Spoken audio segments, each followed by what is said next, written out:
Bismillahirrahmanirrahim. Assalamualaikum warahmatullahi wabarakatuh. Perkenalkan, nama saya Rahmat Aditya Salim. Saya berdomisili di Semarang. Saya lulusan dari Universitas Diponegoro, Fakultas Perikanan dan Ilmu Kelautan, Departemen Aquacultur. Saya masuk di tahun 2019 dan lulus di tahun 2024. IPK saya 3,72. Selama kuliah, saya aktif dalam organisasi rohani Islam tingkat fakultas sebagai staf ahli Departemen Formasi yang tugasnya mengkaji antara Islamik dengan sains selama kurang lebih 1 tahun gitu. Tugas saya selama di organisasi adalah yang pertama, saya menjadi ketua pelaksana kajian online yang menjangkau mahasiswa serta masyarakat umum. Kemudian yang kedua, tugas saya adalah membantu pembuatan konten Islamic Science untuk sosial media. Dan yang ketiga, tugas saya adalah menjadi panitia untuk acara-acara yang diadakan oleh divisi-divisi lain. Kemudian selama kuliah saya juga pernah melaksanakan praktek kerja lapangan di Balai Pengembangan Teknologi Perikanan Budidaya Daerah Istimewa Yogyakarta sebagai pekerja lapangan.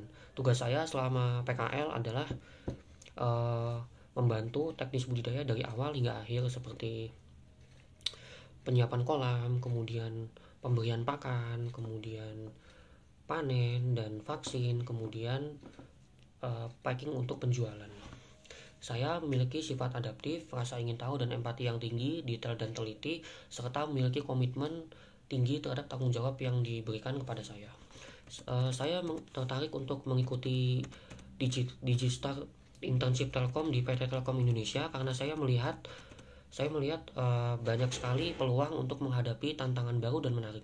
Bidang pekerjaan ini adalah bidang pekerjaan yang bisa dibilang yang sangat baru untuk saya gitu, karena saya selama kuliah di bidang perikanan ya bisa dibilang baru ya, karena saya selama kuliah juga lebih fokus kepada perikanan gitu ya. Kemudian saya pribadi sangat antusias mempelajari bidang baru dan menemui tantangan-tantangan yang menarik. Saya merasa produktif ketika berada di lingkungan yang penuh tantangan dan dinamis. Saya percaya lingkungan kerja di sini sangat cocok kepada semangat saya untuk berkembang dan belajar. Saya juga terkesan dengan komitmen perusahaan terhadap inovasi dan kualitas. Kesibukan saya sekarang ini adalah saya semenjak lulus dari kuliah pada tanggal 24 April 2024, saya masih belum mendapatkan pekerjaan. Jadi sampai sekarang saya masih berusaha mencari pekerjaan. Dan tugas saya, kegiatan saya sehari adalah membantu pekerjaan, masih mencari pekerjaan, kemudian membantu pekerjaan rumah, dan kadang juga membantu pekerjaan ayah saya. Proyek saya yang paling menarik adalah skripsi saya.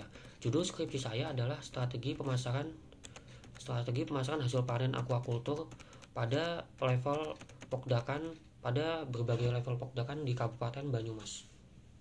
Pokdakan adalah kelompok budidaya ikan yang terdiri dari level pemula, madya, dan utama yang dilegalisir oleh Dinas Perikanan setempat.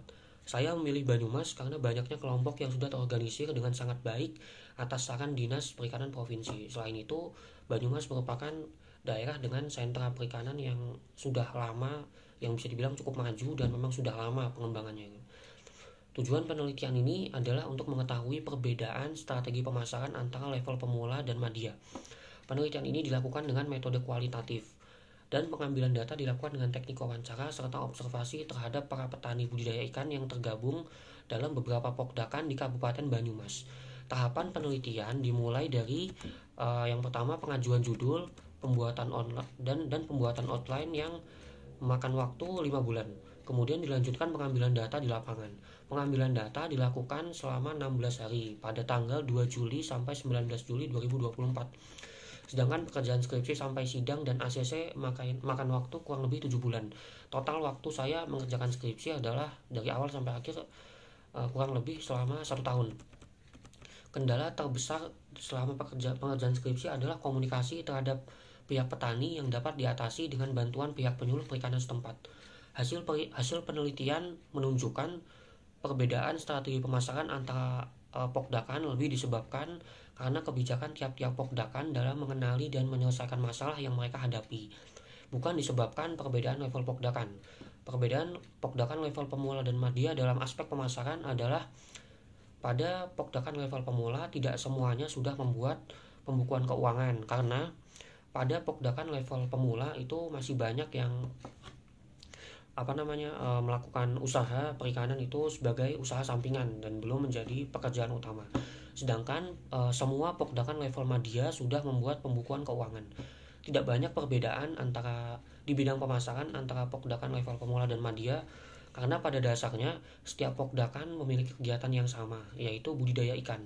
Saya cukup puas mendapatkan ilmu baru serta pengalaman berinteraksi secara langsung dengan para petani budidaya ikan dan mendapatkan sudut pandang yang berbeda dari mereka yang kaitannya dengan kelembagaan, pemasaran serta teknis budidaya itu sendiri.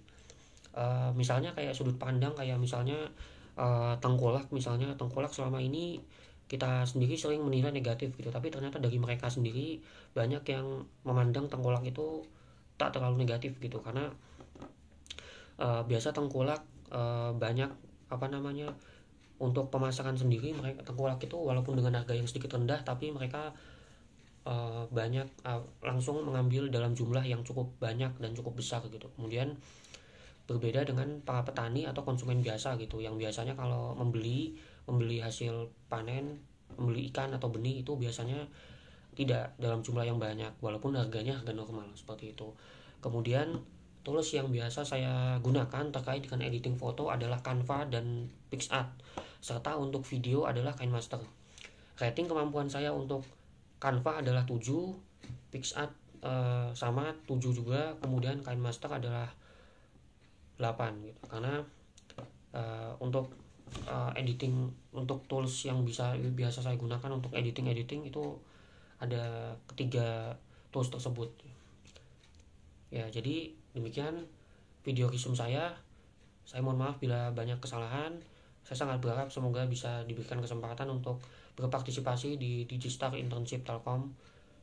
Atas perhatiannya saya ucapkan terima kasih. Wassalamualaikum warahmatullahi wabarakatuh.